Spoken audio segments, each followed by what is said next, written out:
For many families, especially in the mid-20th century through the 1980s or even the 90s, it was considered impolite or taboo to talk openly about money.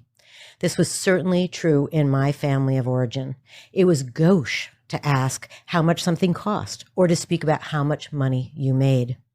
I don't know if my brothers had more straightforward chats with my parents about money, but certainly my sister and I were kept from these types of conversations. Was this about class sensitivity, gender roles, or just polite norms? If it was gender related, did my father, who was the primary breadwinner, think that he was protecting us, kind of shielding us from worry by this silence? I'm sure my sister and I were not alone.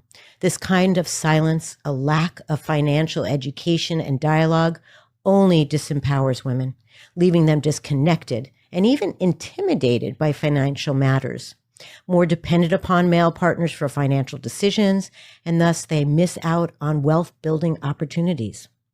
Thankfully, women today are increasingly aware of the importance of financial literacy, independence, and the role of teaching children, especially girls, that money isn't a taboo topic, but a tool for autonomy and empowerment. We are talking money today and retirement. I feel quite strongly that living with a lack of financial knowledge and security impacts our overall health. Chronic stress of any sort, including money matters, can trigger or worsen conditions like anxiety, depression, and even digestive issues, while also increasing the risk of heart disease, stroke, and other cardiovascular problems. So we're here to talk about all of this today. Welcome to GynoCurious. I'm your host and creator, Dr. Amy Novatt. From both sides of the speculum, we're here to investigate what it means to be a healer and to be healed.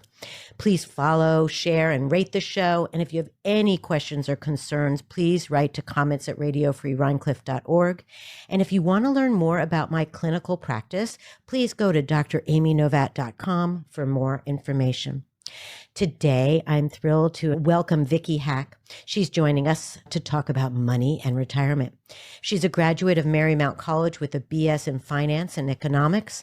And she told me that over several decades, she blended her love for all things numerical with a genuine care for helping people and built a wealth management and financial advisory practice, helping folks understand money matters. Recently retired, Vicki is also here to speak about money and the impact of transitioning from a full-time worker to a retiree and how that has been and what we might learn from her experience. Welcome, Vicki. Thank you for being here today. Thank you for inviting me. I'm excited about talking about this. Great, great. So as I suggested in my intro, in my family, you did not speak about money. It was really taboo. In your childhood household, were money matters discussed openly with you? Absolutely not. Yeah. I grew up with 3 sisters. My dad was definitely the major breadwinner. Mm-hmm.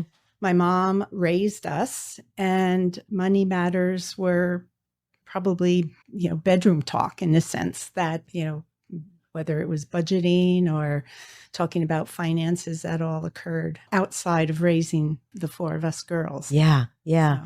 Was it a personal event that kind of triggered you into going into wealth advisory work? Was there something that happened to you where you're like, okay, I'm done not understanding this? Or was it simply the kind of the merging of love of numbers and love of helping people, and that's what kind of crystallized it?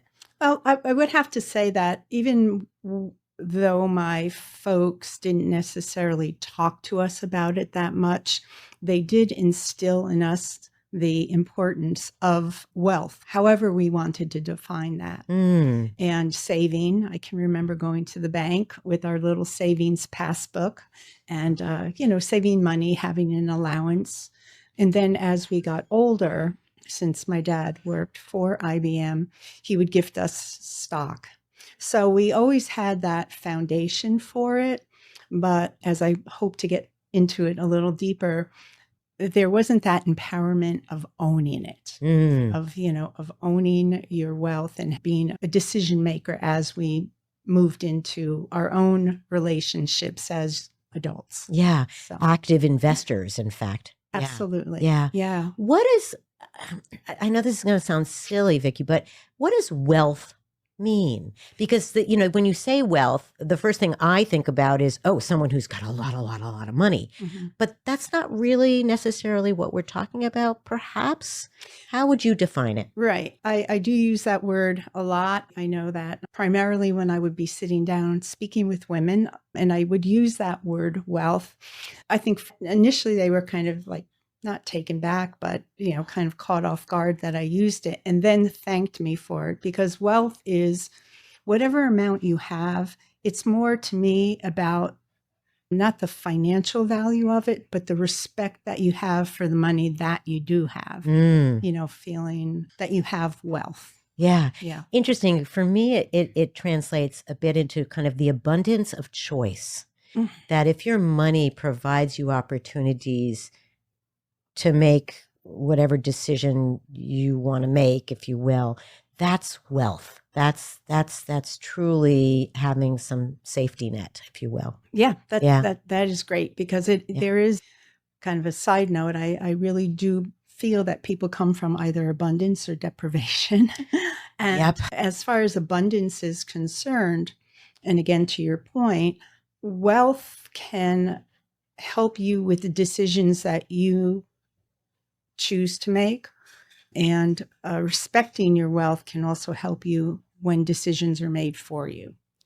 And that isn't always a positive situation. So when one feels that they need to be empowered, maybe the rug's been pulled out from underneath them, health-wise, marital-wise, whatever it might be, having some form of foundation and knowing that you've got control can help one move through that, through that journey. Yeah. I've been thinking about this dichotomy between abundance and, you use the word deprivation. Yeah. And what I've observed, but please let me know what your thoughts are and your experience with this, is it's not obvious. It's not like, okay, everyone who feels abundance comes from money of generations, if you will. Right. That there are people who even have plenty of money who still feel deprivation. And this feels like the psychology of money. Mm-hmm. And then there's this what we call epigenetics, where literally the experiences of our foremothers and fathers, the people who came before us in our bloodline, their experiences, their traumas truly kind of impact genetics and how it's passed on. And so people who, for example, might come from a long line of folks who were on diaspora, for example, or people who have experienced a lot of wartime. These are people who may have still built wealth during these times, but who are always feeling fear and a sense of deprivation about where the next dollar comes from. Mm-hmm. Right. Even to the point of how they approach society and how they approach maybe people in need. So can you unwrap that for me a little bit? Yeah. Because I'm got this little visual right now of sitting around, the table at my grandmother's house, and my grandma and grandpa on my dad's side, and even on my mom's side, both had, modest livings. My paternal grandfather was a milkman. My mom's dad was a lineman on Long Island. So they lived modest lives, but they were the most generous people in the world. So financially, they may have appeared to be deprived, but as far as their warmth and their caring for other people, they really were coming from abundance. So yeah, it's when I use those terms, I'm not just using them from a financial standpoint, but from an overall healthy standpoint. Yeah, thank you. Mm-hmm.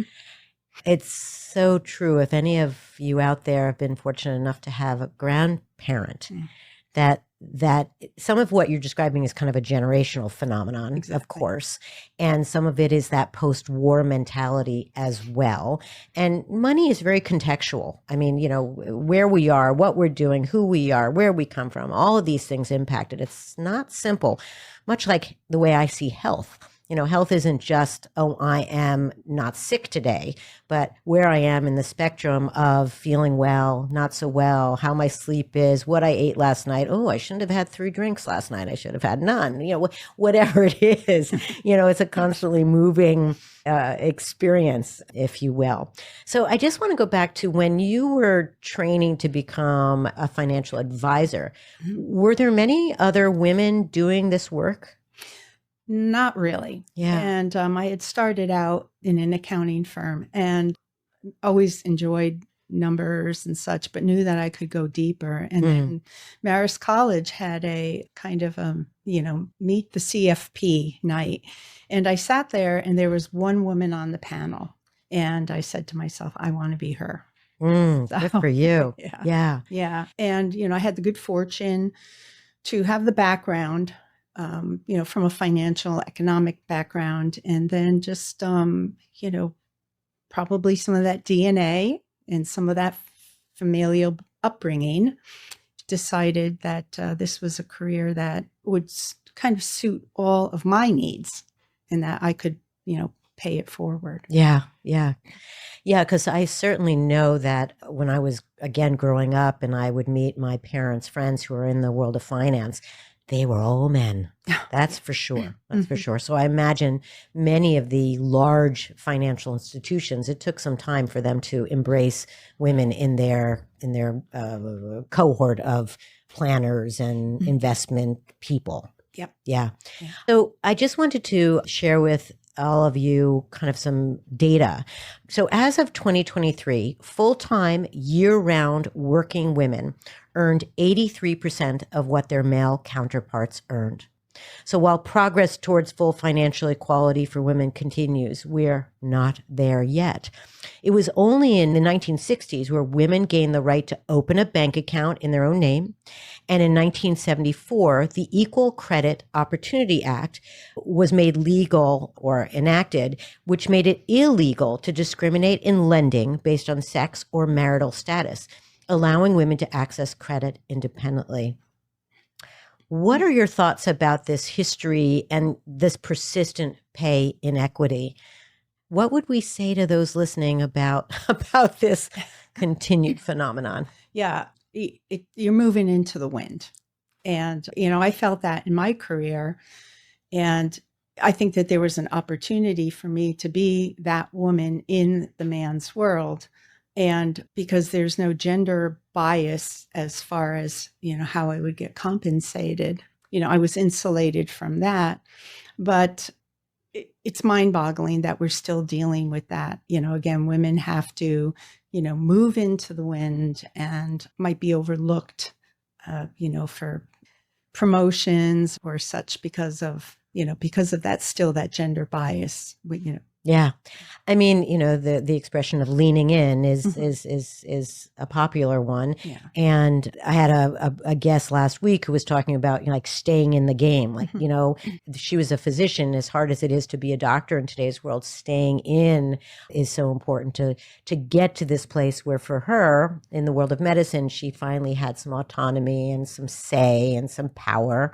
So I guess, would you say the same thing in terms of investing that, and this work inequity, pay inequity, kind of staying in the game, moving against the wind still empowers you more than not? Yeah, I think that we do need more women in positions of, let's say, power, because we have to stay in it in order for us to lay the groundwork and to help other women through the journey. If we're not there, and I saw it in my practice, then women can get lost.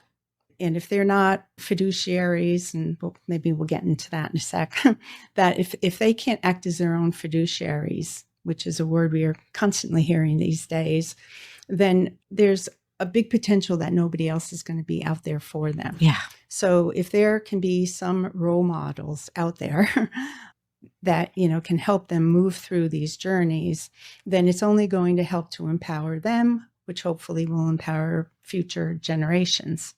Yeah, there's a whole field of study looking at the dynamics of women, particularly in areas of great poverty, when women have financial power, when they are earning, that it impacts not only their children but the larger community.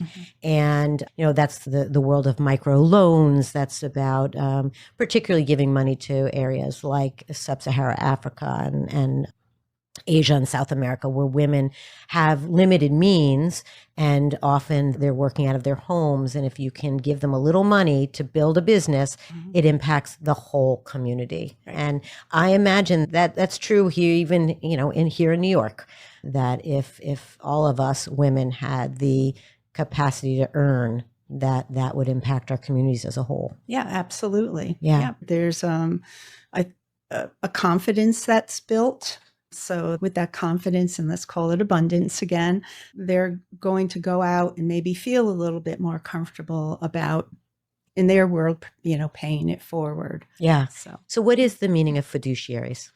So we do hear that a lot. And, a fiduciary in my world was a financial advisor or planner that has a responsibility to act in the best interest of their client, which kind of blows my mind because that's what they should be doing, that we have to put a label on it.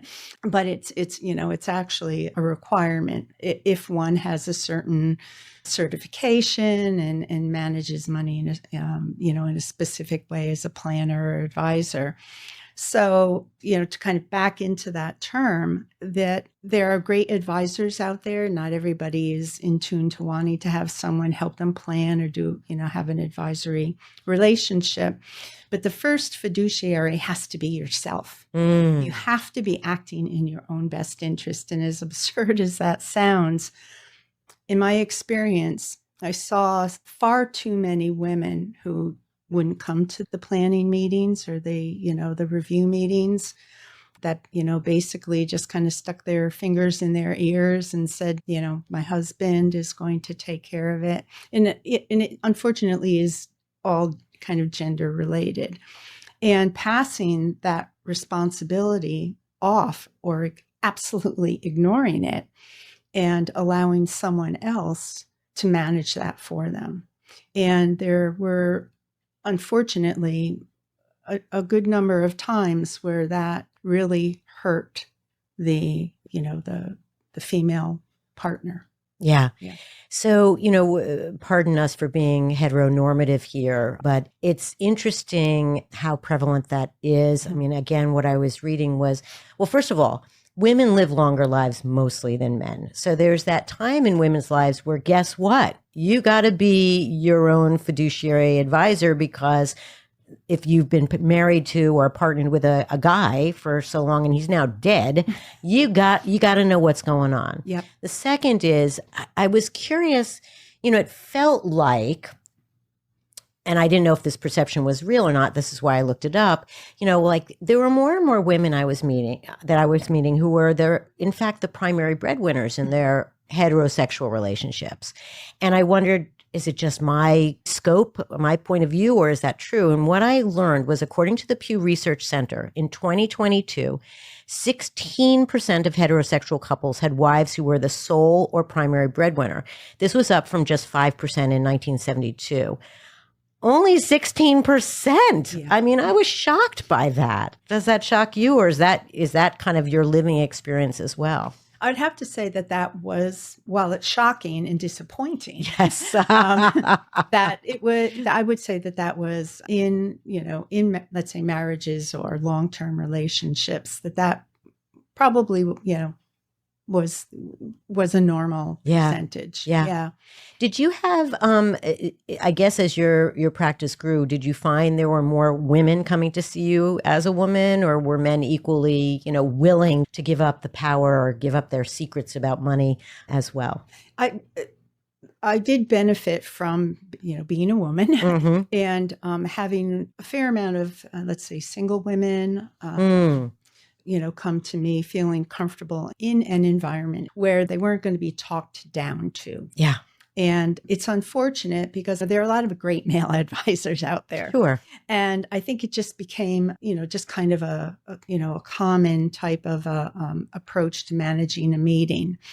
And I don't know if the numbers have been updated, but 80% of women who became widowed changed their financial advisor because they never went to the meetings, they didn't know the advisor or feel comfortable with them, or they weren't included in the conversation. Interesting. And I always felt somewhat uncomfortable, not from any kind of responsibility, let's say, but more to the fact that, if a spouse, if a wife wasn't coming to a meeting, I wanted her there. Yeah. I wanted her there. I wanted her engaging in the conversation. If she sat there with her purse on her lap and didn't say anything, I was going to make sure that I was that little Jack Russell Terrier on the back of her pant leg, and I was going to engage her whether she wanted to or not. Yeah. It's so remarkable to me. And I mean, I could speak to my own personal journey around talking about money. And again, I started out as a child, even as a teenager. I had a really strong work ethic. I made my own money, but there was never any outward conversation about saving, spending, investing, none of that. And when I got to be a 20-something and I was on my own, I was really intimidated to talk about money with anyone. I felt stupid. I felt, how could I be this otherwise smart person and not have a language around everyday transactions? And it was only under my own duress and an interest that I started to learn about money.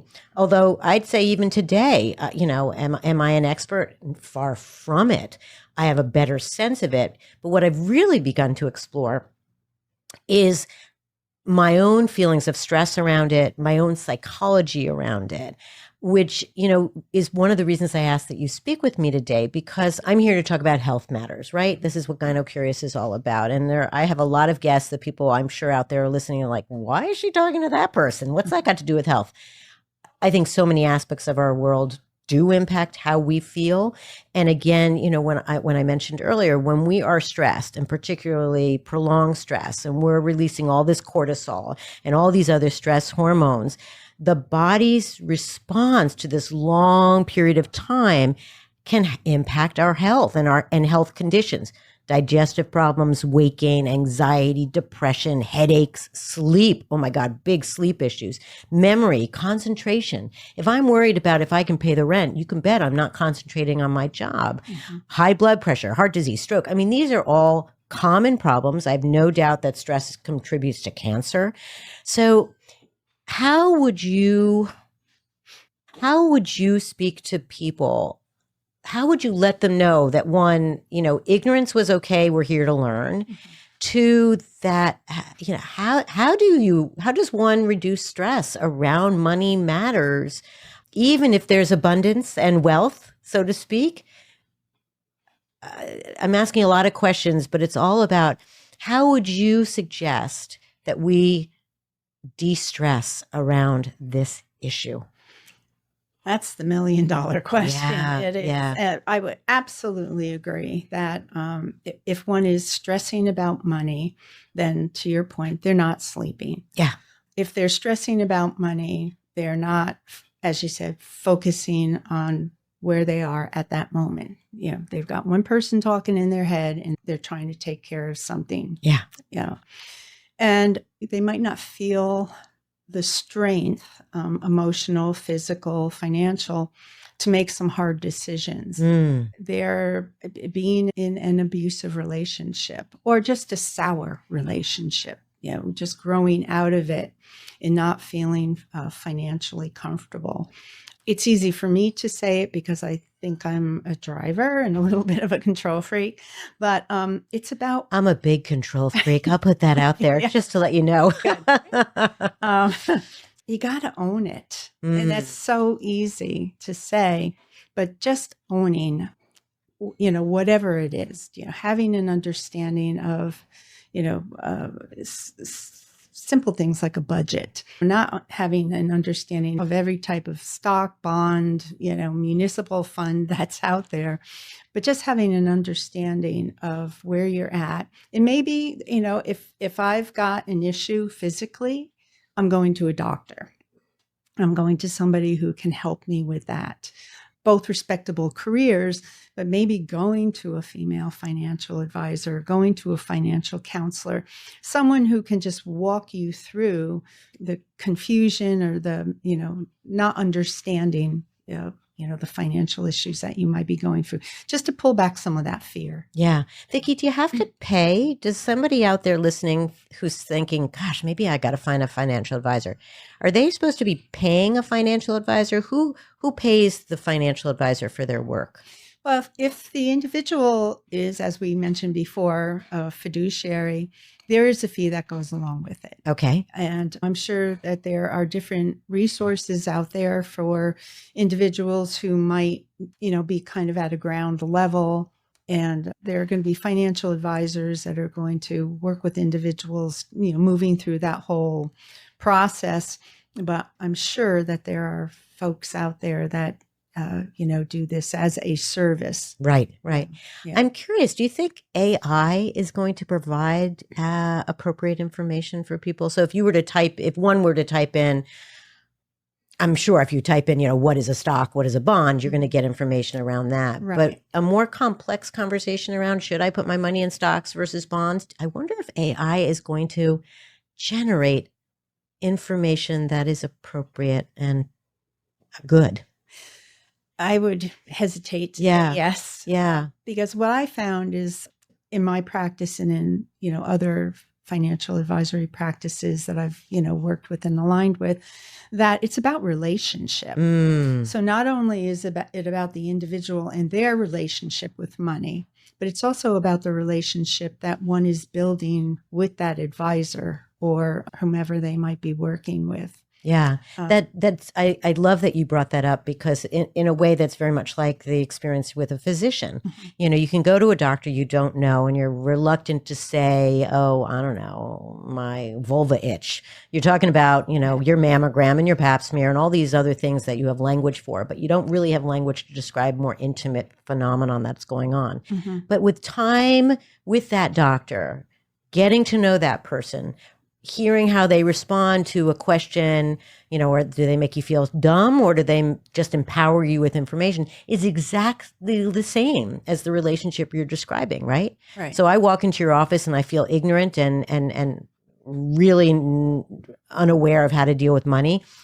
I'm going to be really reluctant to share with you that I feel really dumb and reluctant to talk about money. You might intuit it, but it's only after I see that you're kind and you're generous and you're respectful of what I don't know and teach me, will I be much more willing to open up that second time.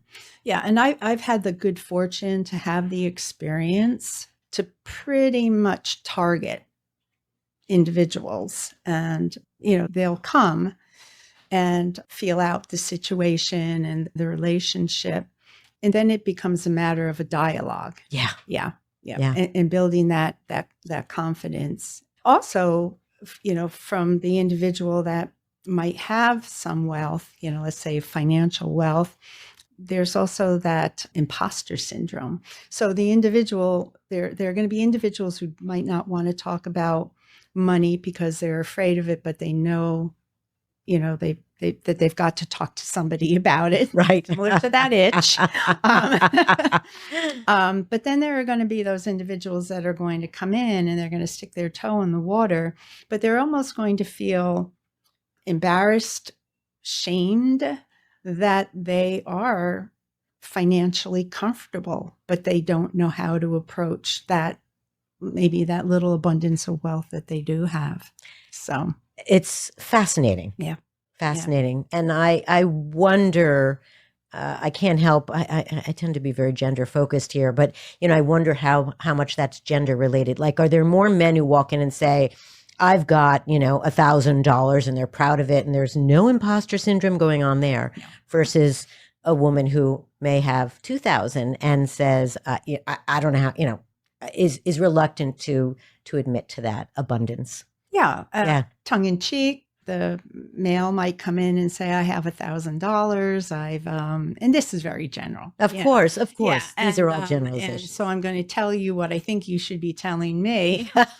And then even, a Swedish situation where maybe a gal inherits $2,000 from her crazy aunt who she never thought had a dime to her name. Right. And, holds on to that, as almost like a precious memory, and knows that they want to do something with it, but are, absolutely terrified of losing any of it. Yeah.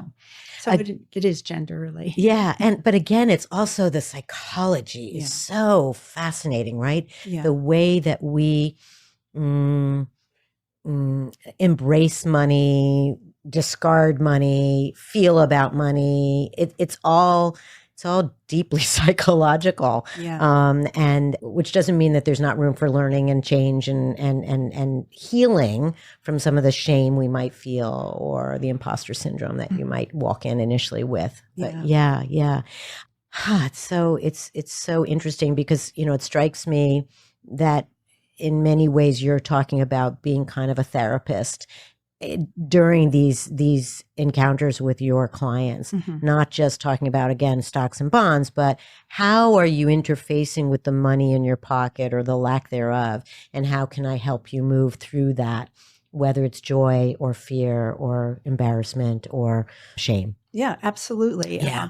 I would say that money is, no, this is not profound, but money is never about money. It is absolutely, as you're inferring, it's about the relationship that you have with that money, how you earned it, where it came from, what your desires are, what your intent is with that money. And I have to say that, kind of as an aside, that women have to own it.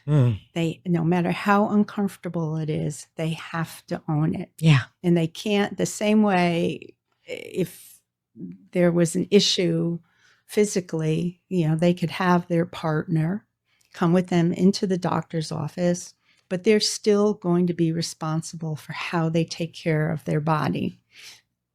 Because of my career, you have to take that same intent and that same energy and put it into your financial health. Yeah. Absolutely have to. Well, again, I always like to say, information is empowerment. It's, again, one of the reasons I'm doing GynoCurious is I want to be able to talk about all the things that maybe your doctor doesn't get a chance to speak about or your clinician says out loud because of their own fears or their own limitations or time or whatever it is. So I go a lot of strange places, which I'm thrilled about, but at the same time, some of the stuff I talk about is a little quirky, but it is exactly the same thing that I don't know about you, but when I felt really ignorant about something, and then even if I learn just a little bit, I feel stronger. I feel empowered. I feel like, oh, maybe I can take that next step and learn a little bit more. But if I remain in my ignorant place, if I remain totally like, I'm not going to go there, I don't want to listen, I don't want to learn, I just get weakened by it. The same thing around a diagnosis. If I'm going to put my head in the sand about, I don't know, if I've gone to the doctor and they've said I have hypertension and I just put my head in the sand and say, I don't have hypertension. I'm not going to learn what hypertension means. I don't want to learn about the medicines. I don't want to learn about lifestyle. Guess what? My hypertension is going to get worse. Yeah, absolutely. I've had more than I would have felt comfortable with where women have put their head in the sand. And I could almost see the handwriting on the wall. Yeah. Not coming into meetings, decisions being made for them, and then literally having the rug pulled out from underneath them. Divorce, death, whatever. Yeah, absolutely. Yeah. And going from a position of comfort to a position of needing to start all over again at a point in their lives when they should be moving on to a much nicer chapter. Yeah. I was wondering whether over the course of your work, whether you started to see, a shift in the societal messaging about women and investing. Because one of the things I read was, again, and please correct me if I'm wrong, that women are less confident around investing, despite many studies showing that women investors tend to outperform men due to more consistent long-term strategies. I thought that was just such a fascinating paradox. Yeah, absolutely. Absolutely. Can you unpack that a little bit? I mean, again, it may be about the psychology of women and being more, maybe women are more patient or tenacious or not looking for, I don't know. How would you explain that? It's almost like a hunter-gatherer. Oh. So, well, I might be using the wrong analogy. No. Keep going. So women are going to have their wealth. And I think they're going to be a bit more, they're going to be kind of sitting around the fire and they're going to be taking care of the cave, let's say. And, they're going to observe everything around them. And they're going to be making decisions that are a little bit more cautious. Whereas, and I know this is quite the generalization. All of this is, Yeah, of course. yeah. I say, we say this with great respect for everyone out there. Yeah, absolutely. Yeah. Absolutely. That the way I would envision the hunter is that you're going for the movement in the woods. You're going for the movement in the tall grass. You're going for the movement in the trees. So there might be more risk taking. They may, the male gender, the male investor might be a higher risk taker, but is a little bit more frenetic, let's say, with their decisions.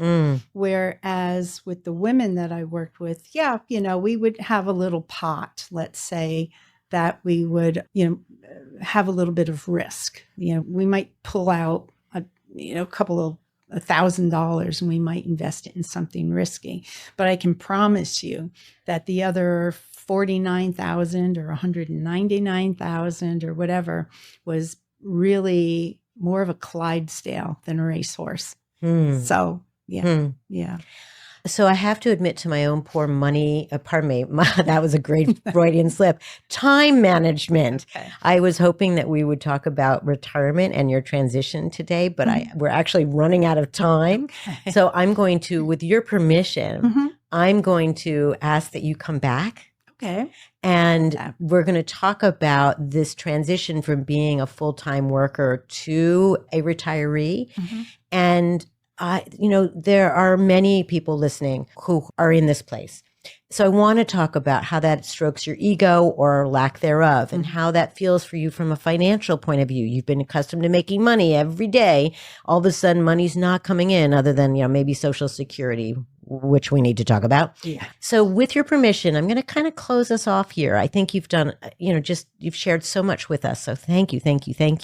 Have you come back. So we're going to focus on that and go from there. Would that be okay? I would love it. Great. Thank you. Any parting words for those listening to how to become financially intelligent and how to put the shame around what you don't know out the window so that you can just continue to learn? What would be, a pithy comment? Oh, I know. Yeah. Well, you've already been very pithy. So. Well, I say it about all aspects of life with regard to owning it. We talk about the glass being half full. We talk about the glass being half empty. You own the glass. You make the decision as to how you want to perceive that glass, whether you want to fill it or whether you want to dump it out and start all over. Brilliant. Thank you. Brilliant. Thank you. So I like to end the conversations talking about pleasure. And I'd like to remind everyone listening, everyone who I have interviewed thus far, pleasure was not associated with financial wealth. Just to put that out there. Okay. Vicki, if you said there's one thing that just gives you joy in your life, what would it be? In addition to the extreme gardening, the tongue-in-cheek, I truly, truly found pleasure in seeing the light bulb go off, on women who were absolutely terrified by their fear of not understanding what their wealth was and having that light bulb go off and walking out of my office or making decisions with their, seriously, with their, chin up and their shoulders back. Yeah. Yeah. It sounds like your professional career has merged with your person, your personality, and your moral compass in a beautiful way. I'm so glad for you. Thank you. Yeah. Thank you. Thank you for joining me today. Yeah. Thank you for letting me share this. Appreciate it. And thank you to my co-producers, Maddie Rosenberg and Jenna Mood, and to David Hoffman, my editor. Thank you also to the Epicurean for hosting us here in Rhine Cliff, New York. Until the next episode of GynoCurious, please be well. Listen to your instincts and intuitions. They are the greatest of teachers, not to be ignored.